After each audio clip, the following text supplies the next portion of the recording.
ஷேய் பார்வதி அம்மா டெல்லியில் நீதிமன்றம் உச்ச நீதிமன்றம் பார்த்தியா பார்க்கலையா 3 சட்டம் போட்டார். கடவுள் போட்டிருக்காரு, நீதிமான் போட்டிருக்காரு. நீதிமான் தெரியுமா இல்லையா? ஜட்ஜி கோர்ட்டார் போகிறான் தெரியுமா இல்லையா? நீதிமான் இவர் தான், கடவுள் தான். நீதியை தவறி நடத்தக்கூடாது. நீதியை அகம்பாவம் பண்ணி சேட்டை பண்ணி வச்சுருக்கான். அம்புட்டும் அரசியல்வாதி அம்புட்டும் ஒட்டு மொத்தமாக சேட்டை பண்ணி வச்சு கோலக்கையை தோலை வச்சு போட்டு போகிறான். நடு ரோட்டில் வானரப்படை வச்சு அக்கா கிழிச்சி எறிய விட்டுருவார். அதையும் பார்த்துக்கோ. சட்டம் 3 சட்டம் போட்டார். டெல்லி டு தமிழ்நாடு வரைக்கும் நீதிமன்றம் கோர்ட்டில் அமைதியாக போய்க்கோ, அமைதியாக போ. டெல்லியிலேருந்து தமிழ்நாடு வரைக்கும் அமைதியாக போய்க்கோ. அரசியல்வாதி டெல்லியில் இருக்க பிரதமர் சேட்டை பண்ணிக்கிட்டே இருப்பான் அந்த செம்மத்தில். அவனெல்லாம் நடு ரோட்டில் அப்படியே விட்டு கிழிச்சி எறிய விட்டுருவார். ஒழுங்காக போ. சட்டத்தை போட்டார். 3 சட்டம், 3 சட்டம் தான். தப்பு செஞ்சவனை வெளியே விட மாட்டார்.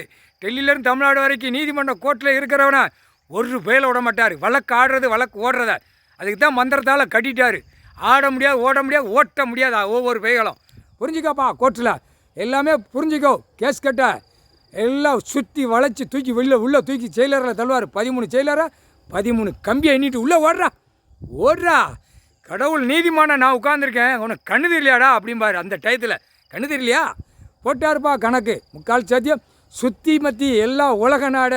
இப்போ காற்று புயல் கீழே பாறைத்தட்டு எல்லாமே பனிப்பாறை எல்லாமே உருகும், எல்லாமே கீழே இறக்குவார். 3/4 சத்தியம். புரிஞ்சுக்கப்பா.